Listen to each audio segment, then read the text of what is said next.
Welcome back to another episode of Infidelity Tales Lab. We're thankful for your continued viewership. Before we begin, tell us, where in the world are you watching from? We love knowing our global reach. Now, let's dive into today's story.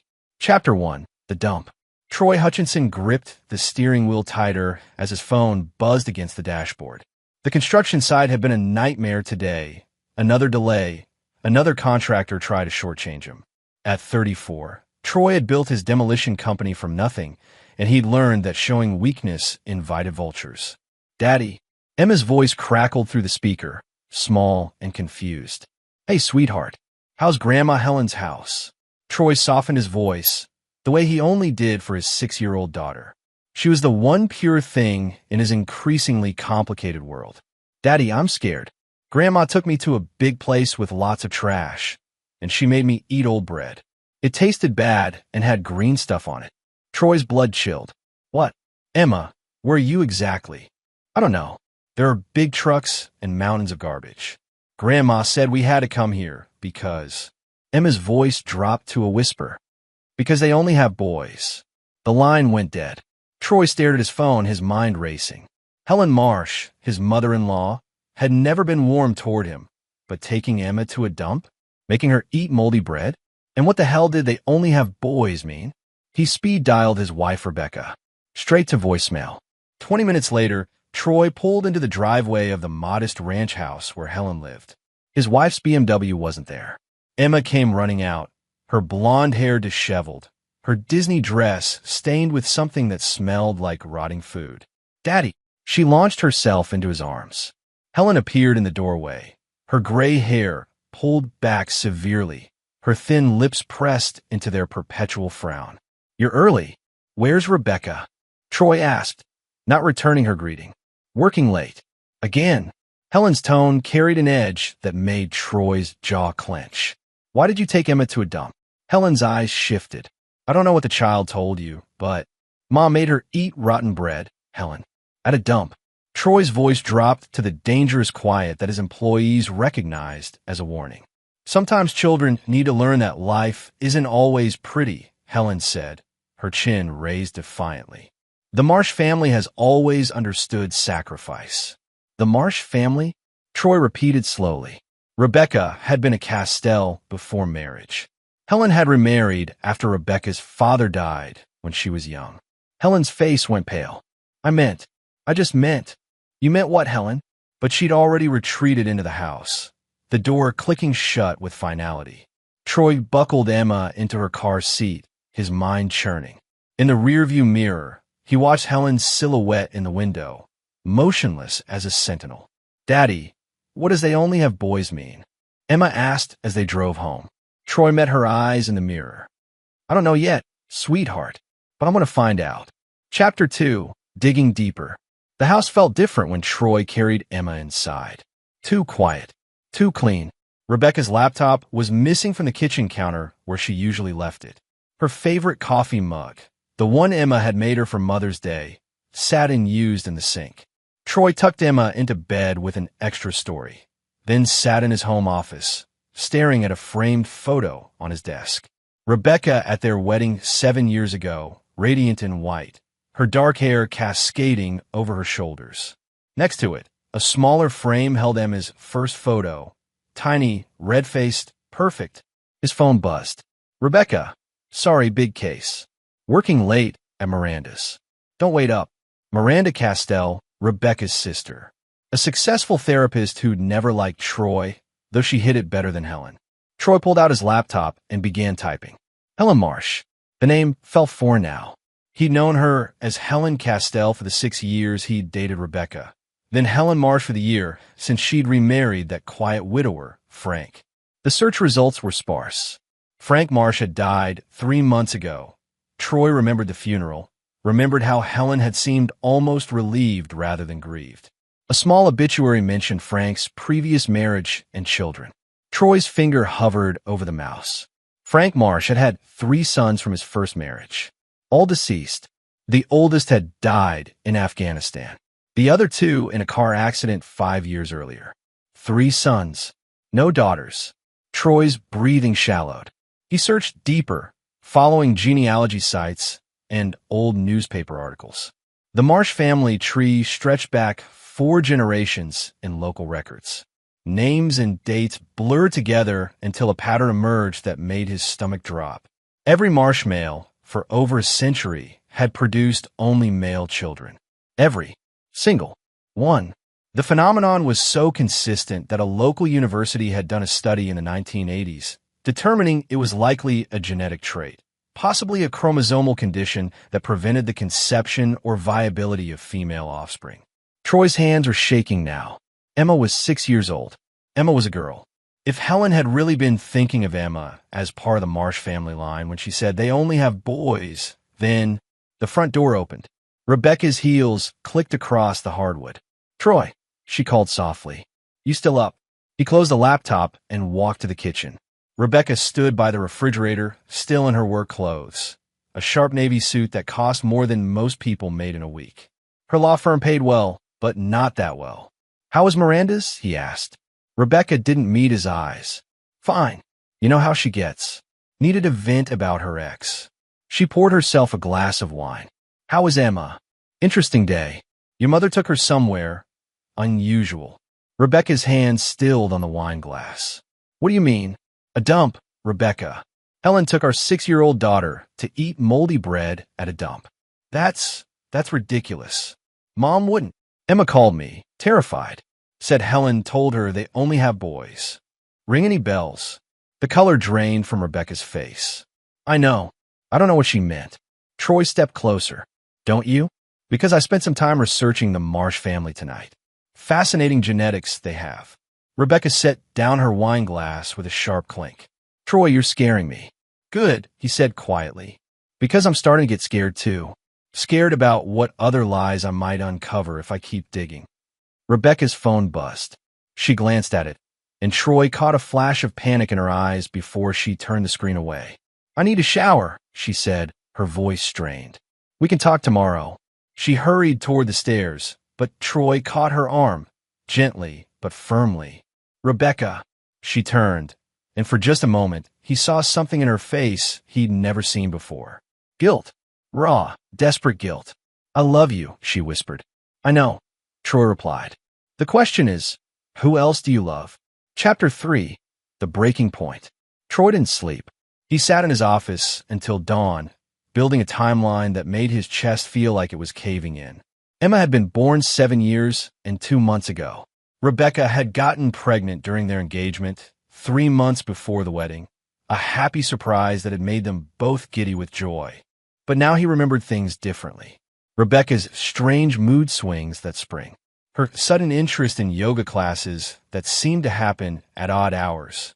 The way she'd been protective of her phone, claiming work was getting more demanding.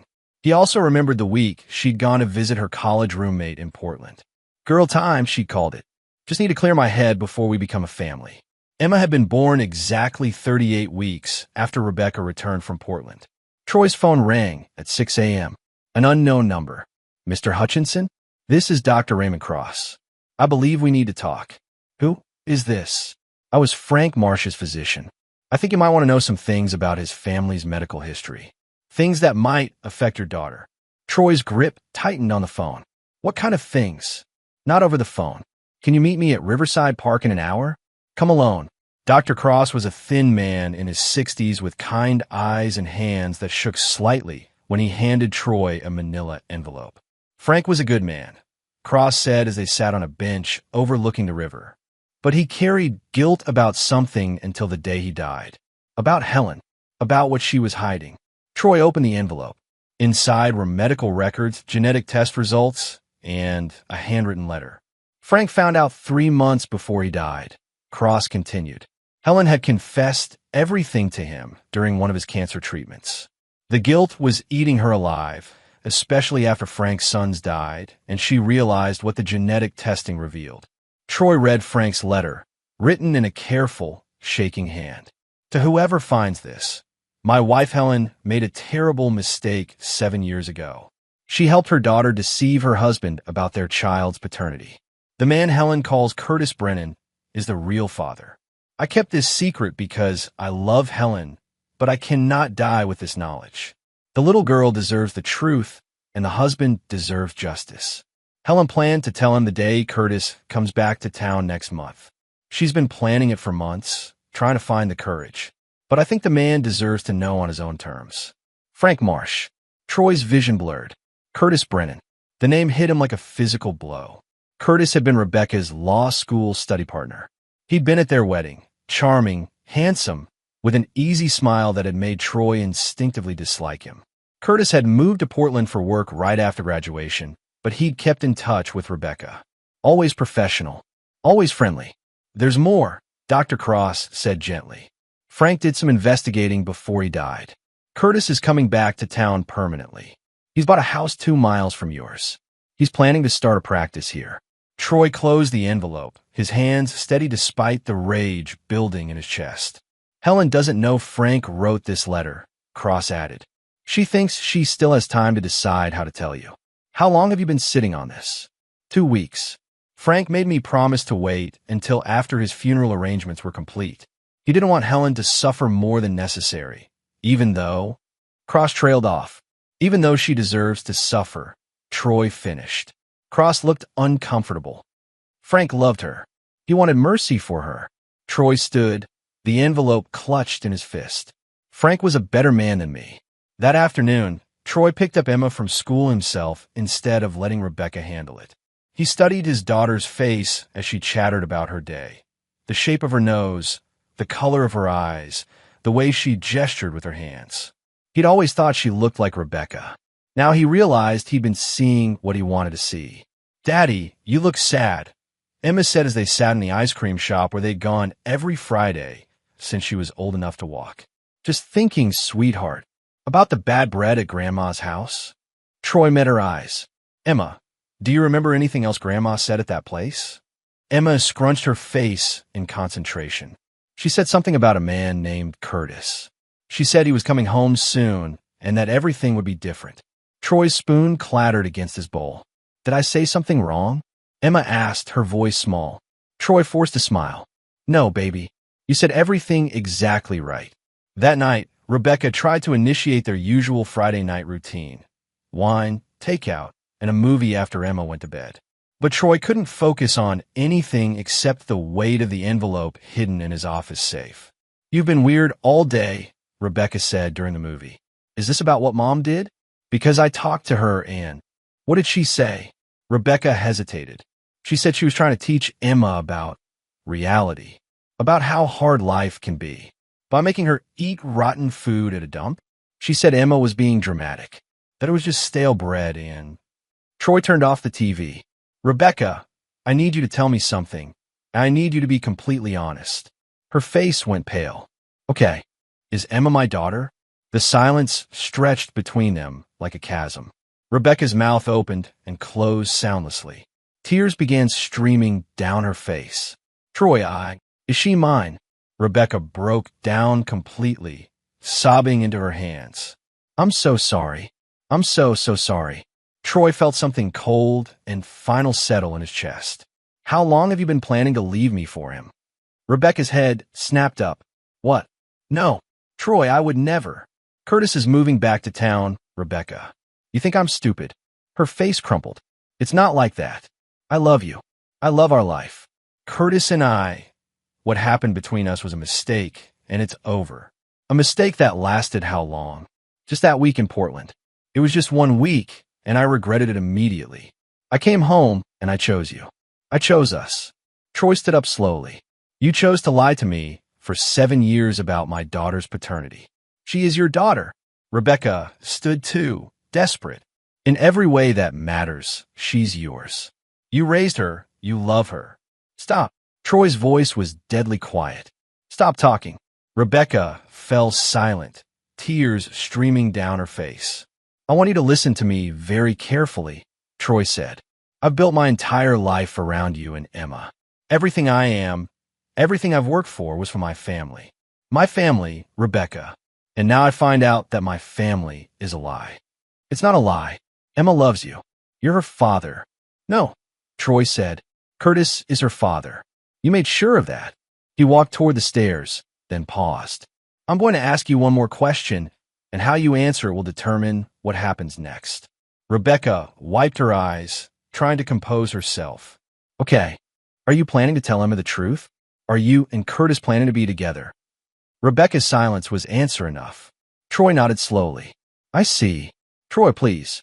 We can work through this. We could go to counseling. We can... No, Troy said. We can't. Because I don't forgive betrayal, Rebecca. Ever. And I don't forget. He climbed the stairs, leaving his wife sobbing in their living room. In his office, he opened his laptop and began making plans. Troy Hutchinson had learned a long time ago that the construction business wasn't just about building things. Sometimes it was about tearing them down completely and starting over. Sometimes demolition was the only honest work left to do. Chapter 4. The Foundation.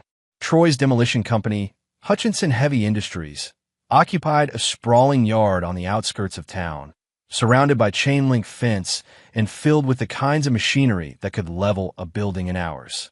He'd started the business 8 years ago with a single excavator and a willingness to work jobs that other contractors wouldn't touch. Now, standing in his office trailer at dawn, Troy studied the framed newspaper clipping on his wall. Local man builds empire from ashes, the headline read. The article detailed how Troy had bought his first piece of equipment with money from a lawsuit settlement, compensation for the childhood that had been stolen from him. His phone buzzed. Rebecca, Emma's asking for you. Please come home so we can talk. Troy deleted the message without responding. The truth was, Troy Hutchinson had been demolished before. At 12 years old, he'd watched his stepfather's fist destroy his mother's face for the last time. At 13, he'd testified in court against the man who'd called him son while breaking his ribs. At 14, he'd used the settlement money from the state to disappear into the foster system, choosing strangers over the mother who'd prioritized her boyfriend over her child's safety. He'd learned early that survival meant eliminating threats completely. Half measures got you hurt. A knock on his trailer door interrupted his thoughts.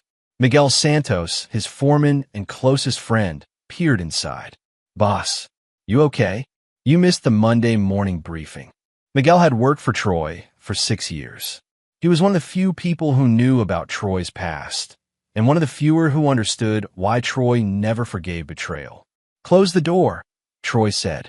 Miguel stepped inside, his weathered face creased with concern. What's going on? Troy handed him Frank's letter. Miguel read it twice, his expression darkening with each word. Shit, boss. I'm sorry. I need your help with something. Miguel nodded without hesitation. Whatever you need. I want you to do some digging. Curtis Brennan. He's a lawyer, moved back from Portland. Find out everything. Where he's living, where he's working, who he's talking to. You want to follow him? I want you to learn him.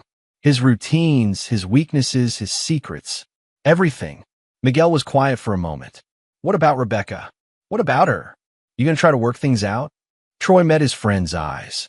Miguel, if your wife had lied to you for 7 years about your kid's paternity and was planning to leave you for the real father, what would you do? Miguel's jaw tightened. I'd probably be in jail. Exactly. So I need to be smarter than that. Over the next week, Troy maintained a facade of normalcy while building his intelligence network.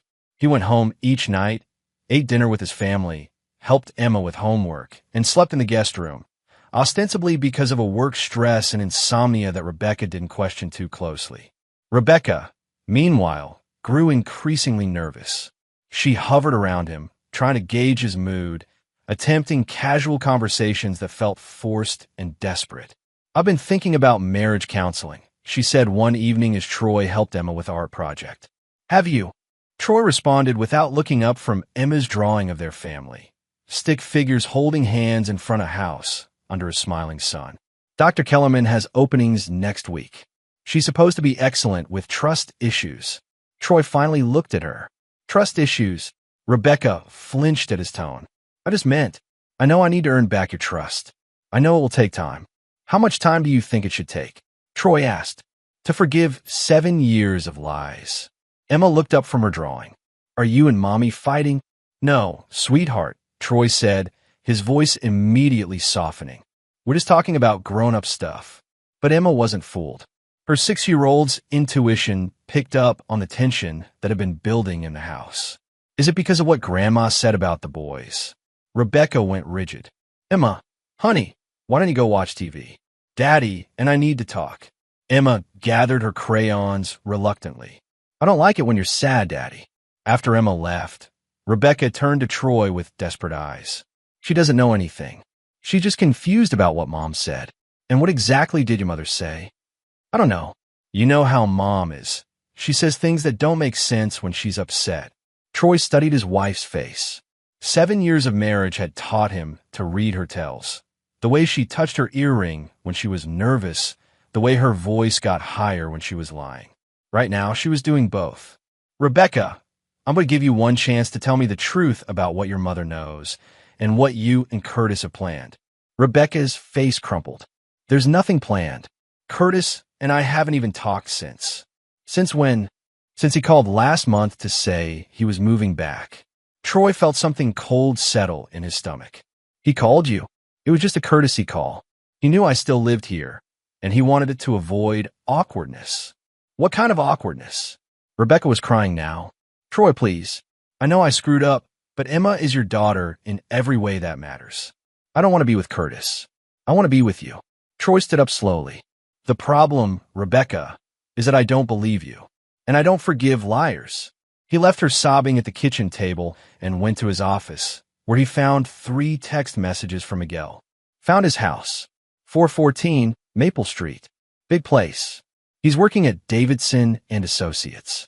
Started last week. Boss, you need to see this. He's got photos on his social media. Recent ones. Troy called Miguel immediately. What photos? Pictures of a little girl, boss. Blonde hair, looks about 6. Captions talk about my beautiful princess and can't wait to be together again. Troy's vision went red. Send me the links. 5 minutes later, Troy was staring at Curtis Brennan's Facebook page. The man looked exactly the same, tall, athletic, with the kind of easy smile that made people trust him. But it was the photos that made Troy's hands shake with rage. Emma. Curtis had been posting pictures of Emma, clearly taken from a distance. Emma at the playground. Emma walking out of school. Emma at the ice cream shop where Troy took her every Friday. Curtis had been watching his daughter. The captions were worse. Soon, princess. Daddy's coming home. My little girl is growing up so fast. Can't wait to make up for lost time. Home sweet home. Everything I've ever wanted is finally within reach. Troy's phone rang. Rebecca's number. Troy, where are you? Emma's asking for you. I'm at the office. Please come home. We need to talk about this like adults. Troy stared at the photos on his screen. Rebecca, does Curtis know where Emma goes to school? A long pause. What? Does he know her schedule? Her routines? Troy, you're scaring me. Why would he? Answer the question. I don't know. We haven't talked about Emma specifically. But you've talked. Another pause. Once. Just once since he called. Troy closed his eyes. When? Yesterday. He wanted to meet for coffee to clear the air. And I told him I couldn't. I told him I was married and happy, and that what happened between us was a mistake. What did he say? Rebecca's voice was barely a whisper. He said mistakes could be corrected. Troy hung up and immediately called his lawyer, a bulldog named Patricia Wolf, who specialized in family law and didn't believe in mercy. Pat, I need to see you tonight. Emergency. And bring everything you know about parental rights, custody law, and restraining orders. Troy, what's happening? War, Troy said, and I intend to win. Chapter 5. Setting the Trap. Patricia Wolf's law office smelled like leather and ambition. At 55, she'd built a reputation as the most ruthless family attorney in the county, a woman who could dismantle a marriage settlement with surgical precision and sleep soundly afterward. This is a nightmare scenario, she said after Troy finished explaining the situation. Legally speaking, if Curtis is Emma's biological father and can prove it, he has rights. What kind of rights? Visitation, possibly shared custody, depending on how the court views his absence for the first 6 years of her life. Troy's jaw clenched. Even though he abandoned her, he can claim he didn't know she existed. Rebecca could back him up on that. Patricia leaned forward. Troy, I need to ask you something, and I need you to be honest. Are you planning to hurt this man? No, Troy said. I'm planning to destroy him. Legally. Patricia relaxed slightly. Good. Because if you touch him, you lose everything. Emma, the house, your business, everything. Then we do this by the book. We'll need DNA evidence, documentation of his stalking behavior, and proof that any relationship between Curtis and Rebecca would be detrimental to Emma's well-being. Patricia pulled out a legal pad. I'll file for a restraining order based on the social media photos. That should buy us time. How much time? 2 weeks, maybe 3. But Troy, if Curtis is smart, and lawyers usually are, he'll counter with a paternity suit. Once that DNA test comes back positive, the game changes. Troy was quiet for a long moment. What if the DNA test never happens? What do you mean? What if Curtis disappears before he can file anything? Patricia's eyes narrowed. I can't be part of anything illegal. I'm not talking about illegal. I'm talking about giving Curtis a reason to leave town voluntarily. What kind of reason? Troy smiled, but there was no warmth in it. The kind of reason that makes staying more painful than leaving. The next morning, Troy put his plan into motion. First, he called Emma's school and had himself added as the only authorized pickup. Then he installed security cameras around his house and hired a private security firm to provide discreet protection. But the real work began with a phone call to an old friend. Danny Reeves answered on the first ring. Troy, you son of a bitch. How long's it been? 3 years. I need a favor. Danny had been Troy's cellmate during a brief stint in juvenile detention 15 years earlier. Now he ran a reputation management firm that specialized in making problems disappear from the internet. His methods weren't always legal, but they were always effective. What kind of favor? I need you to find everything there is to know about a lawyer named Curtis Brennan. And I mean everything. Credit history, employment records, medical records, traffic tickets, college transcripts, dating history, all of it. This going to cause me problems? Not if you're as good as you used to be. Danny laughed. I'm better. Give me 48 hours.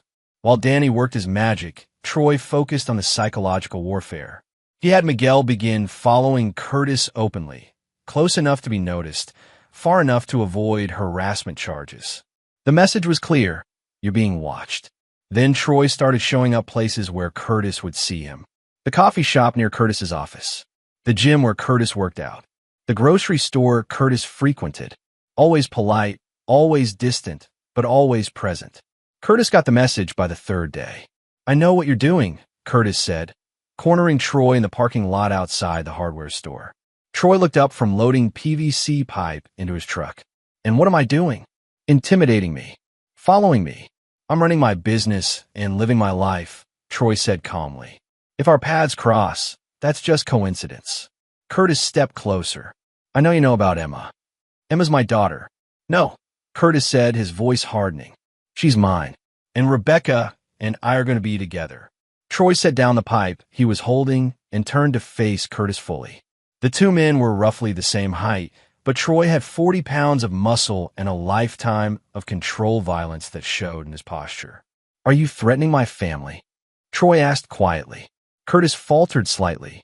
I'm just saying, because if you're threatening my family, we're going to have a very different kind of conversation. I'm not threatening anyone. I'm just telling you how things are going to be. Troy smiled. Curtis, let me tell you how things are going to be. You're going to stay away from my wife, and you're going to stay away from my daughter. If you don't, I'm going to make your life very uncomfortable. You can't stop me from seeing my own child. Watch me. That evening, Danny called with his report. Your boy Curtis has some interesting secrets, Danny said. Want the highlights? All of it. He's got gambling debts. Big ones. Lost about 60 grand in Vegas 6 months ago to some very unfriendly people. He's been making payments, but he's behind. Troy's pulse quickened. How far behind? 3 months. And these aren't the kind of people who send polite reminder notices. What else? Medical records show he's been treated for anxiety and depression. Currently on medication. Had a breakdown in Portland last year after a client sued him for malpractice. The malpractice case settled out of court, but it cost him his job and most of his savings. He's basically broke, Troy. This move back home, it's not a choice. It's desperation. Troy absorbed this information. Anything else? One more thing. Your wife's Sister Miranda?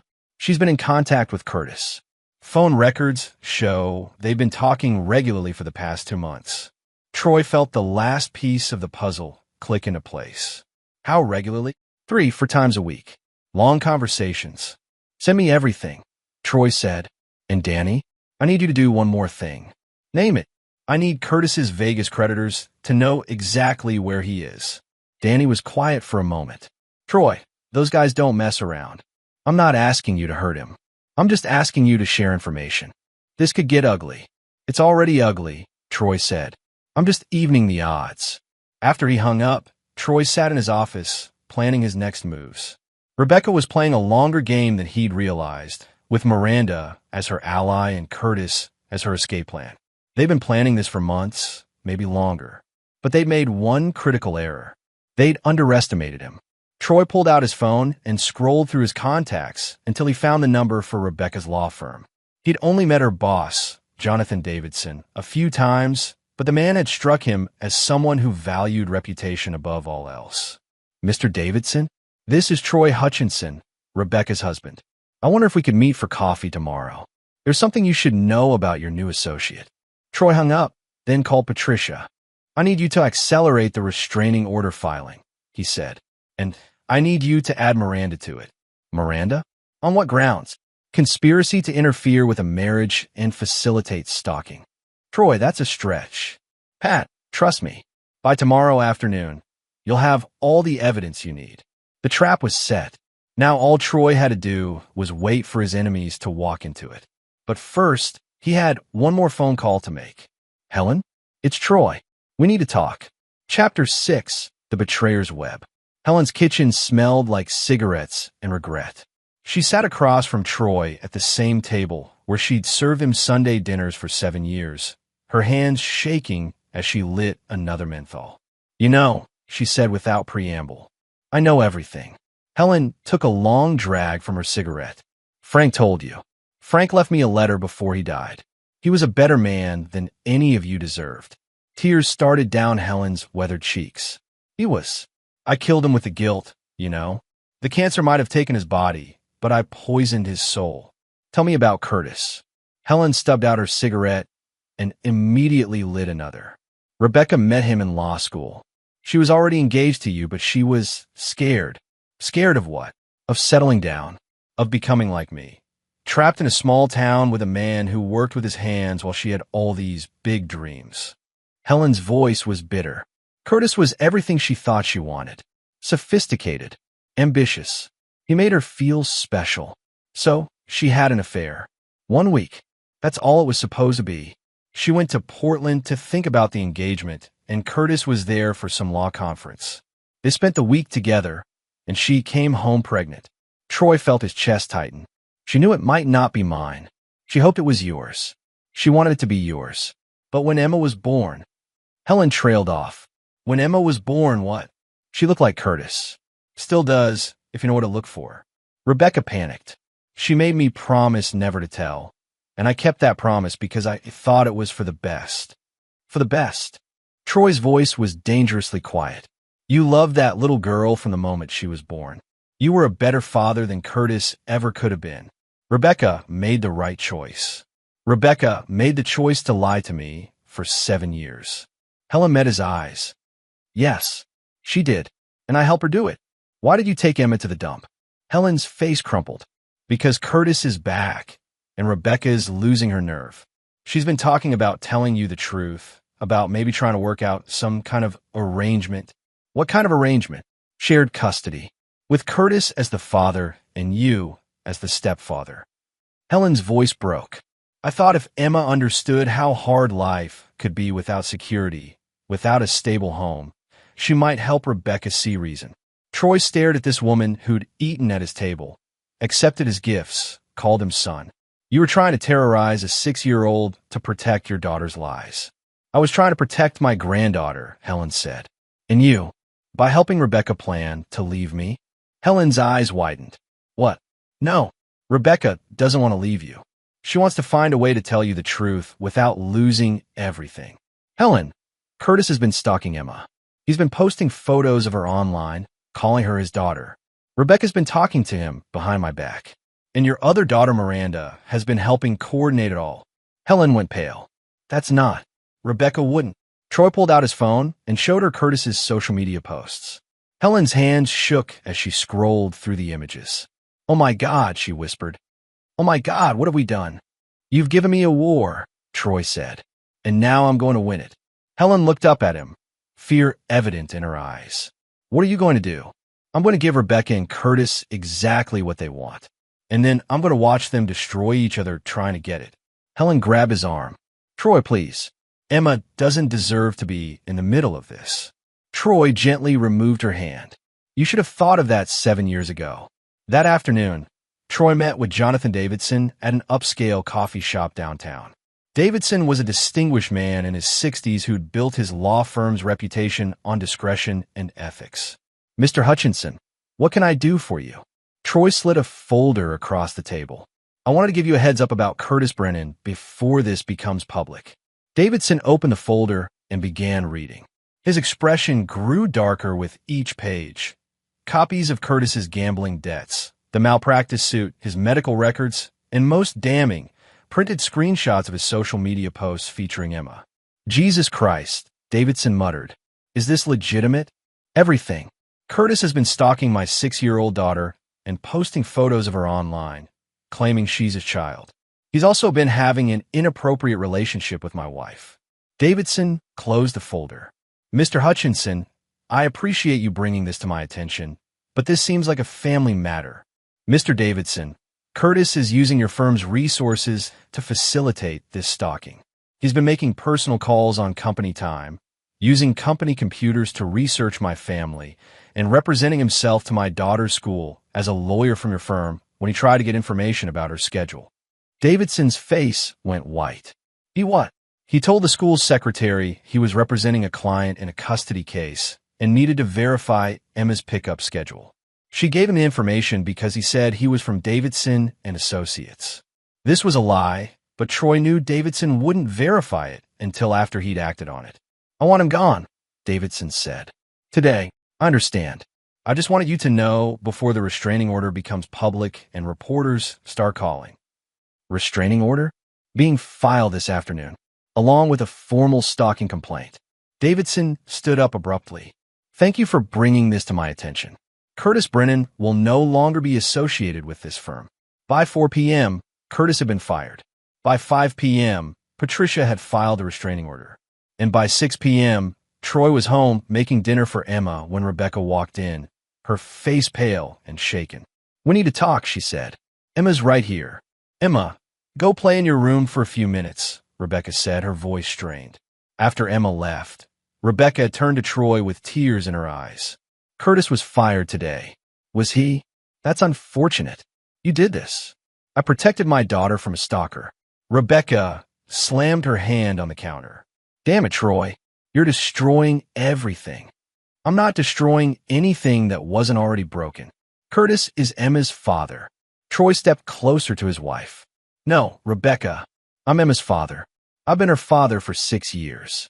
Curtis is just the man who contributed genetic material. You can't just make this go away. Watch me. Rebecca's phone rang. She glanced at it and her face went white. It's Curtis. Don't answer it. She answered anyway. Curtis. Troy could hear the panic in Curtis's voice through the phone. Becca, we need to talk. Someone's been giving information to my creditors. They know where I am. Rebecca looked at Troy with growing horror. What creditors? The Vegas people.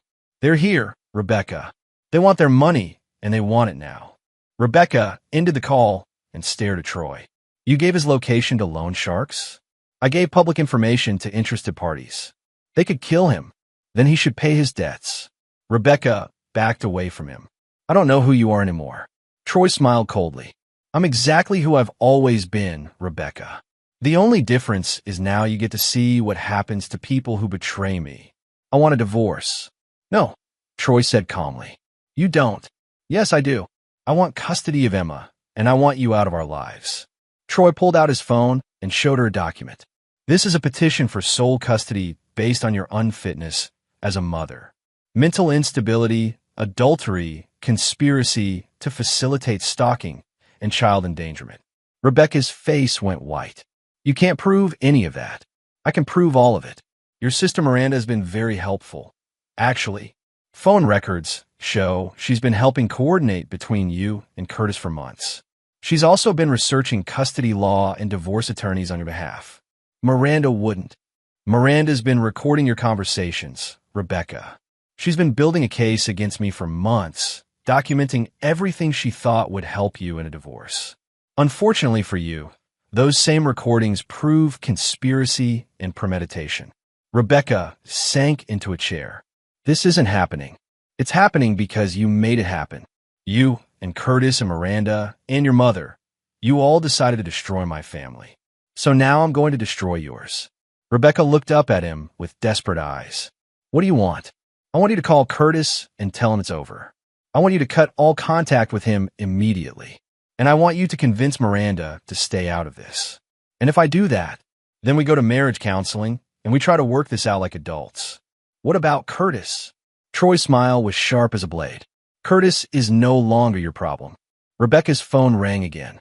This time it was Miranda. Don't answer it, Troy said. But Rebecca was already swiping to accept the call.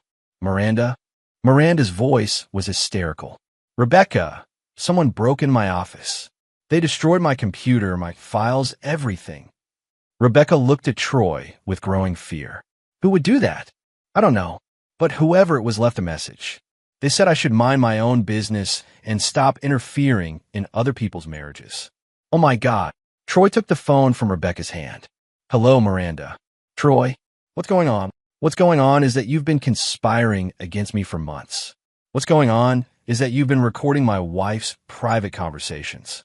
What's going on is that you're about to learn why smart people don't mess with my family. He hung up and handed the phone back to Rebecca. Now, Troy said calmly, let's discuss how this is going to work. Chapter 7, The Unraveling. Curtis Brennan was a broken man by Wednesday morning. Troy watched from across the street as Curtis loaded boxes into a battered Honda Civic, his movements frantic and desperate. The house Curtis had bought, the symbol of his triumphant return, now sported a for sale sign and a growing collection of legal notices taped to the front door. Troy's phone buzzed with a text from Miguel.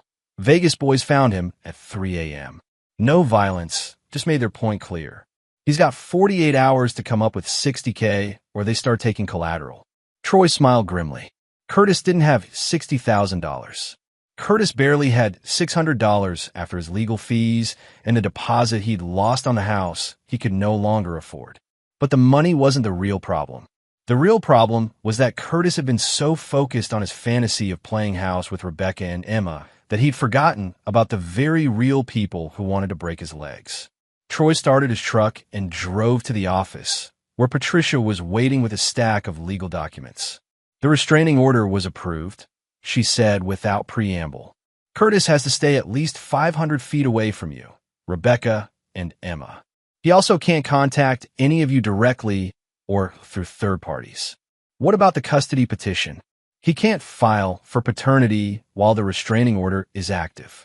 But Troy, this is only temporary. Eventually, he'll be able to challenge it.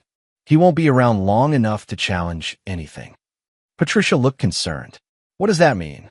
It means Curtis is about to discover that small-town life doesn't suit him after all. That afternoon, Troy drove to Emma's school for the parent-teacher conference he'd requested. Mrs. Peterson, Emma's first-grade teacher, was a kind woman in her 50s who genuinely cared about her students. Emma's been different this week, she said as they sat in the tiny plastic chairs. Quieter, more anxious. She keeps asking if you're going to come pick her up. There have been some changes at home, Troy said carefully. Nothing that affects Emma directly, but she's perceptive.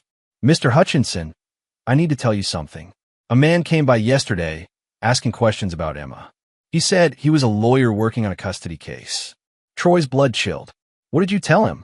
Nothing. We have strict policies about information sharing. But he seemed to know a lot about Emma already. Her schedule, her friends, her routines. Did he give you a name? Curtis Brennan. He said he was from Davidson and Associates. Troy pulled out his phone and showed Mrs. Peterson Curtis's photo. Is this him? Yes. Mr. Hutchinson, should I be concerned? He's not allowed on school property anymore. There's a restraining order in place. I'll have a copy sent to the office. Mrs. Peterson nodded gravely. Is Emma in danger? Troy considered the question. Curtis was desperate, broke, and facing violence from his creditors. Desperate people made bad decisions. I don't think so, but I'm taking precautions. That evening, Troy sat in his office reviewing the surveillance footage from his home security system. The cameras had captured several interesting visitors over the past week. Monday, Curtis driving slowly past the house 3 times. Tuesday, Miranda parking across the street for 2 hours, apparently waiting for Troy to leave. Wednesday, an unfamiliar car with Nevada plates, presumably Curtis's creditors. But Thursday's footage was the most revealing. Rebecca had left the house at 2 p.m., supposedly to run errands. Instead, she'd driven to a parking lot on the outskirts of town where she'd met Curtis for what appeared to be an intense conversation. The meeting lasted 30 minutes before Rebecca drove home alone. Curtis, meanwhile, had sat in his car for another hour, apparently making phone calls. Troy picked up his secure phone, the one Danny had given him years ago for conversations that needed to stay private. Danny, I need an update. Your boy Curtis is scrambling. He tried to borrow money from 3 different people today. No luck. What about his other options? That's where it gets interesting. Someone's been feeding him information about you. Financial records, business contracts, personal details. Troy's grip tightened on the phone. Who? Still working on that. But whoever it is has access to privileged information. Banking records, tax returns, even sealed court documents from your juvenile case. Troy felt a chill run down his spine. Only a few people had access to that level of personal information. Danny, I need you to check something for me. Has anyone been running background checks on me recently? Private investigators, law firms, that kind of thing. Give me 20 minutes. Troy hung up and walked to the kitchen, where Rebecca was helping Emma with her homework. They looked like the perfect family. Mother and daughter bent over a workbook, the evening light streaming through the windows. How was school today, sweetheart? Troy asked, kissing the top of Emma's head. Good. Mrs. Peterson said a man came to ask about me, but she didn't tell him anything because she doesn't talk to strangers. Rebecca went rigid. What man? Emma shrugged. I don't know. Some man. Troy met Rebecca's eyes across the table. She knew exactly what man. Emma, why don't you go watch TV for a few minutes? Mommy and Daddy need to talk. After Emma left, Rebecca turned to Troy with tears in her eyes. I didn't know he was going to the school, but you did know he was violating the restraining order when you met him today. Rebecca's face went white. How did you? I know everything, Rebecca. The question is, what else have you and Curtis been planning? Nothing. Troy, I swear, I told him it was over. I told him to leave town and never contact us again. And he said he couldn't leave. He said he owed money to dangerous people, and his only chance was to fight for custody of Emma. Troy felt something cold settle in his stomach. Custody of Emma for what? I don't know. He was talking crazy, saying he could get child support, or maybe he could get her away from here where it was safe. Safe from what? Rebecca was crying now. From you, Troy. He thinks you're going to hurt him. Troy's phone rang. Danny. Troy, you need to hear this. Someone's been digging into your background for 3 months. Deep digging. The kind that costs serious money. Who? A private investigation firm in Portland. Hired by a law firm called Miranda Castell, Ph.D., licensed clinical psychologist. The pieces clicked into place. Miranda wasn't just Rebecca's sister. She was a licensed psychologist who could testify about mental fitness in custody cases. She'd been building a psychological profile of Troy for months, documenting everything that could be used to paint him as unstable or dangerous. Danny, I need everything they found, and I need to know who else has access to it. Already on it. But Troy, there's more. The investigation firm also did a full workup on Emma. Medical records, school records, even genetic testing. Genetic testing? Someone submitted a hair sample 3 weeks ago. The results came back yesterday. Troy's vision tunneled. And Curtis Brennan is definitely Emma's biological father. Troy hung up and looked at Rebecca, who was watching him with growing terror. How long have you known? He asked quietly. Known what? How long have you known that Curtis had Emma's DNA tested? Rebecca broke down completely. I didn't know. Troy, I swear I didn't know. But Miranda knew. Rebecca's silence was answer enough. Troy stood up slowly, his mind racing through the implications. Miranda had been orchestrating this entire situation for months. She'd hired investigators, arranged for DNA testing, and probably coached Curtis on how to build a custody case. More importantly, she'd been preparing to have Troy declared mentally unfit to care for Emma. Troy pulled out his phone and called Patricia. "Pat, I need an emergency hearing. Tomorrow, if possible." "What's the emergency?" "I'm about to be framed for threatening behavior. I need to get ahead of it." "Troy, what are you talking about?" "Miranda's been building a case against me for months. She's going to claim I'm unstable and dangerous, and she's got just enough evidence to make it stick." "What kind of evidence?" Troy looked at Rebecca, who was staring at him with something approaching terror. "The kind that makes a jury believe I'm capable of violence," Troy said. "And the worst part is they might be right." Chapter 8. The Hunters Become Prey. Friday morning brought Troy's first real crisis. He arrived at the office to find Miguel waiting with a grim expression and a legal document. "Boss, this came by courier an hour ago." Troy read the emergency custody petition filed by Curtis Brennan and co-signed by Dr. Miranda Castell. The document painted Troy as a violent, unstable man who posed a clear and present danger to Emma's well-being. It included expert psychological evaluation based on extensive observation and analysis of Troy's behavior patterns. The petition requested immediate temporary custody pending a full hearing, citing credible threats of violence and documented stalking behavior against Curtis. "They're moving fast," Patricia said when Troy called her. "Emergency hearing is set for Monday morning. We have 3 days to prepare a response." "What are our chances?" "Not good. Miranda's credentials give her testimony serious weight, and Curtis is playing the concerned biological father angle perfectly." Troy hung up and stared out his office window at the demolition site across the street. A crew was tearing down an old factory, reducing 50 years of someone's work to rubble in a matter of hours. Sometimes demolition was the only option. His secure phone buzzed. "Danny." "Troy, we've got problems. Curtis filed a police report this morning claiming you've been following him and making threats." "What kind of threats?" "He says you cornered him at a gas station yesterday and told him you'd bury him if he didn't leave town." Troy frowned. "I haven't been within a mile of Curtis since Monday."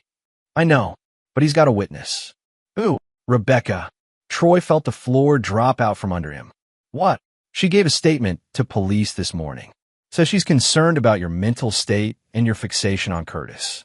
Says you've been talking about eliminating threats and protecting what's yours in ways that frightened her." Troy closed his eyes. Rebecca had played him perfectly. While he'd been focused on Curtis, she'd been building a case against him with her sister's help. "Danny, I need you to check something. Has Rebecca been recording conversations at home?" "Give me an hour." Troy spent that hour thinking through everything Rebecca had said and done over the past week. Her attempts at reconciliation, her tears and apologies, her requests to talk about this like adults. All of it designed to get him to say something that could be used against him. His phone rang. "Emma's school. Mr. Hutchinson? This is Principal Martinez. I'm afraid we have a situation." Troy's blood turned to ice. "What kind of situation?" "Someone called in a bomb threat, specifically mentioning Emma. We've evacuated the building and called police, but given the restraining order situation, we thought you should know immediately." "Where's Emma?" "Safe. She's with me in the emergency staging area. But Mr. Hutchinson, the caller specifically mentioned you by name. They said you were dangerous and that Emma wasn't safe at home." Troy was already moving toward his truck. "I'll be there in 5 minutes." "Mr. Hutchinson, wait. The police want to speak with you when you arrive." Troy paused. "About what?" "They have some questions about the threats against Mr. Brennan." The trap was closing. Curtis and Rebecca had orchestrated this perfectly. A bomb threat to make Troy look unstable, followed by police questioning that would establish his presence at the school during a crisis. Troy called Patricia as he drove. "They're framing me." "For what?" "Everything. Bomb threats, stalking, mental instability. They want to make me look like a dangerous lunatic." "Troy, don't go to the school. If police are waiting to question you." "My daughter is there. Your daughter is safe." But if you walk into their trap, you'll lose her forever. Troy pulled over, his hands shaking with rage. What do you recommend? We go on the offensive. Immediately. How? By exposing what Curtis and Miranda have really been doing. And by proving that Rebecca has been lying about everything. Troy closed his eyes. Do it. Troy, this is going to get ugly. Really ugly. It's already ugly. That afternoon, Troy sat in Patricia's conference room as she laid out their counterattack. Danny had provided a wealth of information about Curtis's real activities, Miranda's unethical behavior, and Rebecca's coordination with both of them. Curtis has been using stolen credit cards to fund his investigation into your family, Patricia said. The private investigator he hired paid with a card belonging to one of his Portland clients. That's fraud. It gets better. Miranda has been secretly recording therapy sessions with Rebecca and using that information to build her case against you. That's a violation of professional ethics that could cost her license. And Rebecca? Patricia slid a folder across the table. Bank records show she's been funneling money to Curtis for months. Small amounts from her joint account, transferred to a PayPal account registered to a fake name. Troy reviewed the documents. How much? $12,000 over 6 months. Troy felt something cold and final settle in his chest. Rebecca hadn't just betrayed him. She'd been systematically stealing from him to fund that betrayal. There's more, Patricia continued. The DNA test on Emma? Miranda arranged it by taking hair from Emma's brush during a sleepover at her house. No consent, no legal authority. That evidence is inadmissible. What about the bomb threat? Traced to a burner phone purchased with one of Curtis's stolen credit cards. We can prove he made the call. Troy looked up. You can prove all of this. Every bit of it. But Troy, if we use this information, we destroy all of them. Rebecca could face charges for theft and conspiracy. Miranda will lose her license and probably face criminal charges. Curtis is looking at multiple felonies. And Emma? Patricia's expression softened. Emma keeps the only father she's ever known. The man who raised her, protected her, and loved her unconditionally. Troy stood up and walked to the window. Outside, the first snow of winter was beginning to fall, covering the world in clean white. Do it, he said quietly. All of it. Troy turned back to Patricia. I told you at the beginning, I don't forgive betrayal. Ever. That evening, Troy sat in his empty house. Rebecca had taken Emma to her mother's for safety after the school incident. The silence was deafening. His phone rang. Miguel. Boss. Curtis's creditors found him again. This time, they weren't so polite. Is he alive? Barely. He's at the hospital with 3 broken ribs and a concussion. But Troy, he's talking, telling police everything about Rebecca and Miranda. Troy absorbed this information. He's trying to make a deal. Looks like it. Probably hoping cooperation will help with his legal problems. Let him talk. Everything he says just proves our case. Troy hung up and sat in his living room, surrounded by 7 years of memories. Photos of family vacations. Emma's artwork on the refrigerator. Rebecca's books on shelves. All of it built on lies. His phone buzzed with a text from Rebecca. I'm sorry. I never meant for it to go this far. Troy stared at the message for a long time before typing back. Yes, you did. You meant for all of it. Her response came immediately. Can we please just talk? For Emma's sake? Troy smiled grimly and typed. You'll have plenty of opportunity to talk. In court. Under oath. The next morning would bring the emergency custody hearing. But Troy was no longer worried about losing Emma. He was looking forward to watching his enemies destroy each other in their desperation to escape the trap they'd built for themselves. Because Troy Hutchinson had learned a long time ago that the best revenge wasn't violence or destruction. The best revenge was letting your enemies hang themselves with a rope they'd made for you. Chapter 9. The Final Demolition. Monday morning's courtroom was packed with more spectators than Troy had expected. Word of the case had leaked, and the local media smelled blood in the water. A story involving lawyers, psychologists, custody fraud, and financial crimes was too juicy to ignore. Judge Margaret Foster was a stern woman in her 60s known for her zero tolerance for courtroom theatrics. She reviewed the emergency petition with obvious skepticism before looking up at Curtis's attorney. Mr. Bradley, Your client is requesting emergency custody of a child he's had no relationship with for 6 years. You'd better have exceptional evidence. Curtis's lawyer, a nervous young man clearly out of his depth, stood shakily. Your Honor, we have documented evidence that the current custodial father poses a clear and present danger to the child. Present your evidence. For the next hour, Curtis's team laid out their case. Miranda testified about Troy's concerning behavioral patterns and documented threats of violence. Rebecca, looking pale and shaken, described her growing fear of her husband's obsession with revenge. Curtis himself took the stand, his face still showing bruises from his encounter with his creditors. He painted himself as a concerned father, trying to protect his biological daughter from an unstable man. I never knew Emma existed until recently. Curtis lied smoothly. When I discovered I had a daughter, I tried to approach the situation carefully, but Mr. Hutchinson became increasingly hostile and threatening. Judge Foster listened without expression. When Curtis's team finished, she turned to Patricia. Ms. Wolfe, your response? Patricia stood with the confidence of someone holding all the cards. Your Honor, this entire petition is based on fraud, theft, and perjury. I request permission to present evidence of criminal conspiracy. Objection. Bradley jumped up. This is a custody hearing, not a criminal trial. Overruled, Judge Foster said coldly. If there's evidence of fraud in this petition, I want to hear it. Patricia's presentation was devastating. Phone records showing months of coordination between Curtis, Rebecca, and Miranda. Bank records proving Rebecca had stolen money to fund Curtis's investigation. DNA evidence obtained illegally without parental consent. Your Honor, Patricia said, this isn't a custody case. It's an elaborate fraud designed to extort money and custody rights through illegal means. She presented the evidence of Curtis's stolen credit cards, his fraudulent identity theft, and his manufacture of evidence against Troy. The bomb threat that supposedly demonstrated Mr. Hutchinson's instability, made from a phone purchased with stolen funds by Mr. Brennan himself. The courtroom erupted in whispers. Curtis went white, his lawyer looking frantically through papers as if hoping to find some overlooked defense. But Patricia wasn't finished. Your Honor, I'd like to call Emma Hutchinson to testify. She's 6 years old, Bradley protested. Old enough to answer simple questions about who she considers her father. Judge Foster nodded.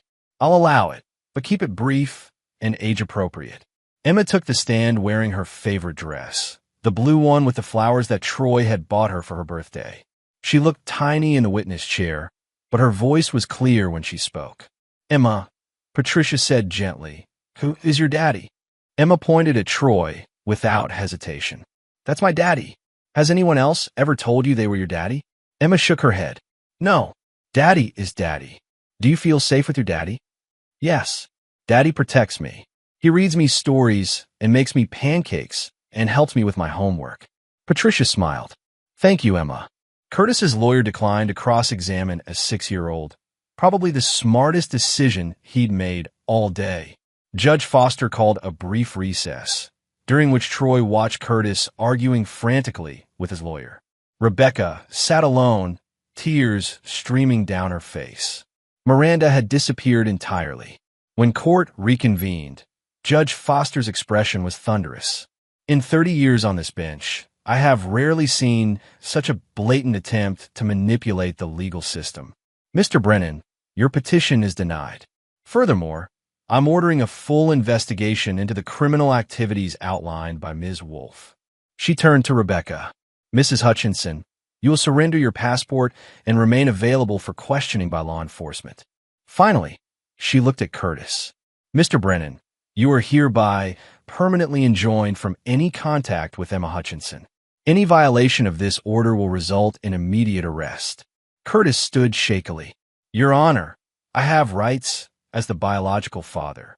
Mr. Brennan, Judge Foster cut him off. You forfeited those rights when you chose fraud over fatherhood.